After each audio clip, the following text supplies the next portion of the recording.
Hi, ഞാൻ വസന്ത് ഓർക്കിഡ്സിൽ നിന്ന് വത്സല സുരേഷ്. ഒരു പുതിയ വീഡിയോയിലേക്ക് എല്ലാവർക്കും സ്വാഗതം.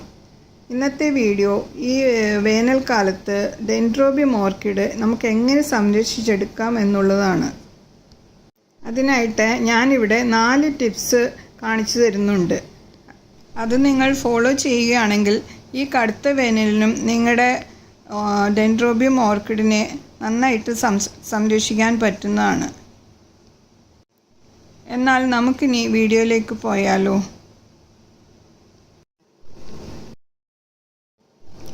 ഡെൻഡ്രോബിയം ഓർക്കിഡിൻ്റെ ഇലകൾ ചൂട് അധികമാണെങ്കിൽ ഇലകൾ ഇതുപോലെ യെല്ലോയിഷ് ആയിട്ട് പോകും.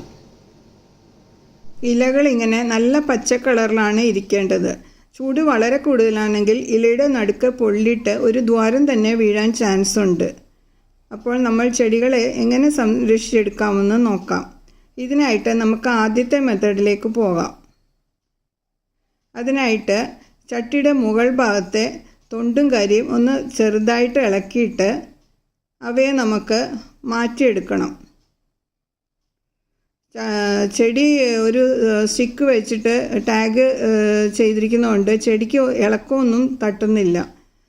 ഇതിനു മുമ്പ് നമ്മൾ നട്ട തൊണ്ടിൻ കഷ്ണങ്ങൾ ഒക്കെ കുതിർന്ന് തീരെ ചെറുതായി പൊടിഞ്ഞ് ഉള്ളതുകൊണ്ട് അവയെ മാറ്റിയെടുക്കണം. അവയ്ക്ക് വെള്ളം ഇനി ഹോൾഡ് ചെയ്യാനുള്ള കഴിവൊന്നുമില്ല. എന്നിട്ട് ചട്ടിയുടെ ചുറ്റുഭാഗത്ത് പുതിയ തൊണ്ടിൻ കഷ്ണങ്ങൾ ചെറുതായിട്ട് കട്ട് ചെയ്താണ് അവയെ ഇട്ട് കൊടുക്കുക. വേരിൻ്റെ ഭാഗത്തായിട്ടാണ് ഇട്ട് കൊടുക്കേണ്ടത്. പുതിയ തൊണ്ടിൻ കഷ്ണങ്ങളാവുമ്പോൾ അതിന് വെള്ളം വലിച്ചെടുത്ത് ഈർപ്പം നിലനിർത്താനുള്ള കഴിവുണ്ടാകും. ഇങ്ങനെ തൊണ്ടിൻ കഷ്ണങ്ങൾ ഇട്ട ശേഷം അതിന് മുകളിലായിട്ട് ചുറ്റും കരി ഇട്ട് കൊടുക്കുക. അത് പുതിയ കരിയോ അല്ലെങ്കിൽ ഇപ്പോൾ മാറ്റിയെടുത്ത കരിയോ ഇടുന്നതുകൊണ്ട് കുഴപ്പമില്ല. മുകൾ ഭാഗം മുഴുവൻ തൊണ്ട് കാണാത്ത വിധത്തിൽ ഇട്ട് കൊടുക്കുക. ഇങ്ങനെ ചെയ്യുമ്പോൾ ചട്ടി എവിടെയാണ് നമ്മൾ വെച്ചിരുന്നത് അവിടെ തന്നെ നമുക്ക് തിരിച്ചു വെക്കാൻ സാധിക്കും. അല്ലാണ്ട് അതിനെ ഷെയ്ഡുള്ള ഭാഗത്ത് തന്നെ വെക്കേണ്ട ആവശ്യമൊന്നുമില്ല. ചട്ടി ചെറുതായിട്ടൊന്ന് തട്ടിക്കൊടുക്കുക. ഇനി നമുക്ക് രണ്ടാമത്തെ മെത്തേഡിലേക്ക് പോകാം. ഈ മെത്തേഡിൽ ടോപ്പ് ലെയർ നമ്മൾ മാറ്റുന്നില്ല. അതിന് പകരം തൊണ്ടിൻ കഷ്ണങ്ങൾ മാത്രം ഏറ്റവും മുകളിൽ ഇട്ട് കൊടുക്കുന്നുണ്ട്. ചെടിയുടെ തണ്ടിൻ്റെ ചുറ്റുഭാഗത്തായിട്ട് മുഴുവനും ഇട്ടിട്ട് ഒന്ന് അമർത്തി കൊടുക്കുക. ഈ മെത്തേഡിലും ചട്ടി എവിടെയാണ് ഉണ്ടായിരുന്നത് അവിടെ തന്നെ തിരിച്ചു വെക്കാൻ പറ്റുന്നതാണ്. തണലത്തേക്ക് മാറ്റേണ്ട ആവശ്യം വരുന്നില്ല. ഈ 2 മെത്തേഡും നിങ്ങൾ ചെയ്തു നോക്കുക. ചെടിക്ക് നല്ല വ്യത്യാസമുണ്ടാകും.